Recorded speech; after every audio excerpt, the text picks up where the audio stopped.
Back in April, when Megan Callahan was murdered, I think many of us expected that there would be something done at that point in time. If a member of the public walked in off the street and saw what it was like inside your prison, do you think they'd be surprised? They would be shocked. I've never been treated so bad in my life. I would go to work shaking. I live with PTSD every single day. You're in prison with people that are dangerous without the tools to be able to do your job properly. Should corrections officers feel safe every day when they go to work? No, absolutely not, and that's a shame. We need to do something, otherwise it's a crapshoot every night.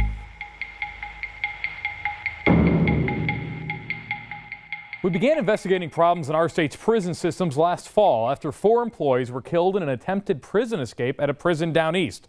Earlier last year, in April, an inmate killed a sergeant at a different prison. And person after person I talked with for this story tell me little has changed to make things any more safe. Instead, our investigation found prison administrators ignored requests for help and needed equipment, asked employees to manipulate staffing numbers to cover up a massive staff shortage, and retaliated against those who tried to blow the whistle. This is Megan. She was Employee of the Month, I believe, in September of last year. Wendy Callahan gets a smile on her face talking about her daughter Megan. She was real close to some of the people that she worked with. Oh, absolutely, yes. And she knew they had her back. Megan Callahan was working as a sergeant at Bertie Correctional Institution, a job her mom says she loved, when Wendy got the call no parent wants to receive. We were sitting at dinner, and we received a phone call. I just heard my husband say she was attacked. You hear that your daughter is viciously attacked. Mm-hmm. It's got to make you wonder how that even happened.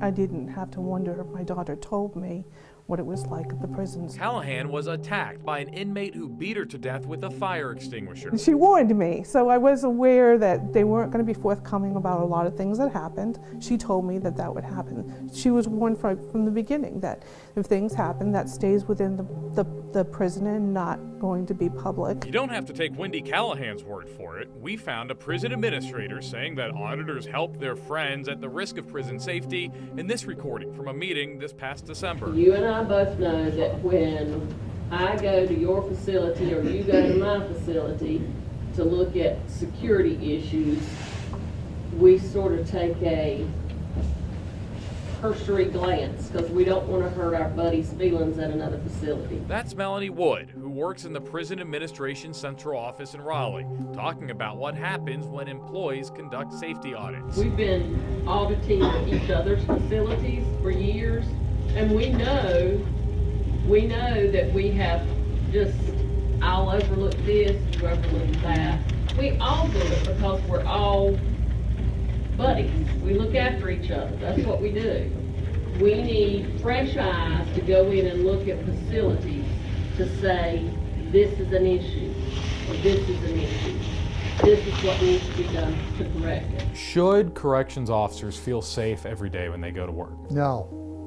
Absolutely not, and that's a shame. State Representative Bob Steinberg's been fighting to make prisons safer since Megan Callahan's death. He says more needs to be done before the deadly problem is solved. If anybody thinks this story is going away, it is not going away. So we're going to have to fix it sooner or later. We've been asking for an interview with leaders in the North Carolina Department of Public Safety for more than a week. We think they should answer questions from the public about the problems we've uncovered that's brought deadly consequences. But they've said they will not do an interview with me. Instead, we'll ask our questions on camera at a time of our choosing. When we talk with them, one of the things we'll ask about is the critical staffing shortage crippling prisons across the state. At one facility, we've learned of shifts where as few as 3 or 4 officers are left to watch more than 300 inmates. That's just one example from a system that's short more than 1,400 officers. One whistleblower tells me prison administrators are trying to mask just how bad the problem really is. Tuesday's Lisa Jennings' official last day on the books as a North Carolina prison employee. For more than a year, she's worked as the personnel clerk at the Carteret Correctional Center. If a member of the public walked in off the street and saw what it was like inside your prison, do you think they'd be surprised? They would be shocked. She says she's leaving her job because lax security and low manpower she felt was putting her life at risk. There is no way for 4 COs to be able to take care of 303 men. And you can't take care of children in school with 2 teachers, 3 teachers, 4 teachers, not a head count of 300. She says prison administrators in Raleigh asked her to manipulate her weekly staffing reports to help mask the problem. They have asked me before, instead of sending in the report with this position number still vacant, I gave you a position number last week. And I'm like, but there's no hire date.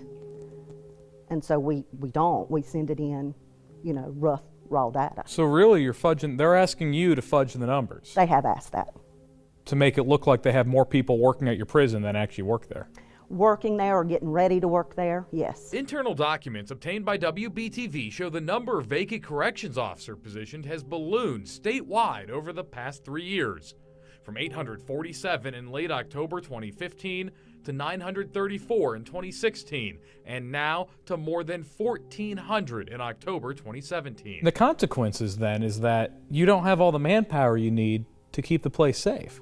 No, there are nights that I know some of the COs that work night shift are trying to work with 4-man crew when there should be a 9-man crew. The documents show Lanesboro Correctional Institution in Anson County, one of the state's largest prisons, had roughly a quarter of its officer positions vacant last fall. Pasquotank Correctional Institution in northeastern North Carolina had a 28% vacancy rate last October, when 4 employees were killed in an attempted prison escape. And Bertie Correctional Institution, where Sergeant Megan Callahan was attacked and killed by an inmate last April, had a 26% vacancy rate. Jennings says the deaths are just the incidents that the public knows about related to a critical staffing shortage. A lot of it just gets swept under the rug because obviously you want to show that you're able to take care of your facility. So when the Secretary of Public Safety stands in front of the legislature and says we're making our prisons safer, have you seen anything at your prison to make it safer? It's not under control. And for them to say that it is, I find very hard to even fathom that they would think they could say that, because where have they been?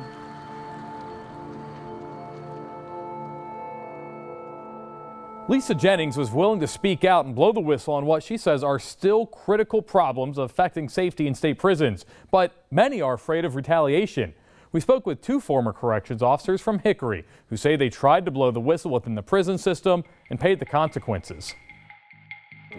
Stephen Eads never thought he'd be the kind of guy to walk away from a job of more than 12 years. Always been sort of a fighter. I was in the Marines and Army, and it's just something I thought I could do. That's when he did, when he resigned as a corrections officer from Catawba Correctional Institution in 2012. If you weren't in with the good old boys, you didn't stand much of a chance. He says he was forced out by his bosses after he called prison administrators with concerns about certain activity inside the prison. I contacted the region office from there with a 3-page letter, and word got back before I got back to work, and then they called me in and interrogated me. I've never been treated so bad in my life. When you go to the region office and the phone call beats you back to the camp and you're interrogated, that's not a life to be living. The same thing happened to Kevin Holtzclaw, who also resigned his job as a corrections officer at Catawba in 2014 after 10 years working there. I would go to work shaken. He says he suffers from PTSD as a result of what he saw and how he was treated inside the prison. He's been trying to shine a light on problems inside the state's prison system ever since. So you're saying you've waited for 3 years for justice and nothing's ever come? Nothing's ever happened. Nothing ever will. Every time you tried to complain, you got retaliated against. That's the name of the game. And ended up costing you your job. Eventually, yes, sir. Do you think there's a problem inside the North Carolina Department of Corrections? Yes, sir. Absolutely.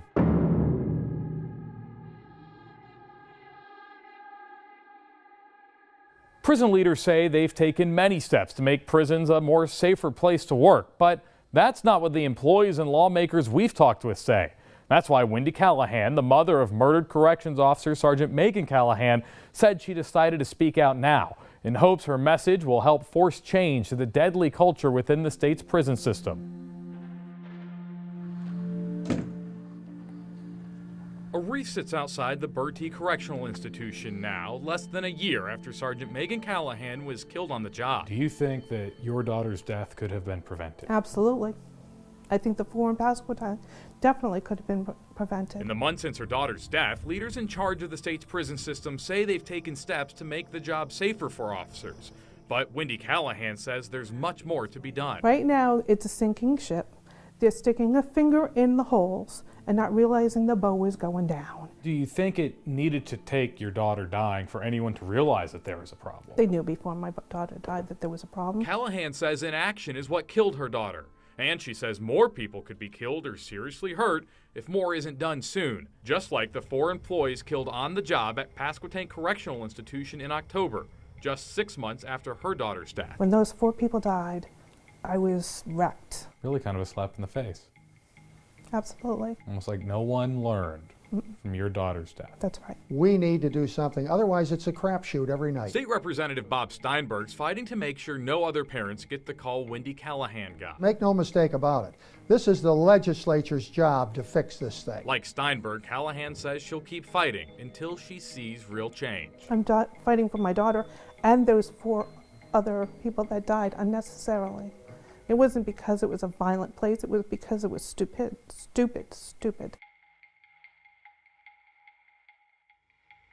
It will take years of work and a lot of reform to fix the problems we've uncovered within the prison system. And the employees we spoke with say this isn't even all of them. We'll continue investigating and pushing prison leaders to answer our questions. Until then, I'm Nick Oxner.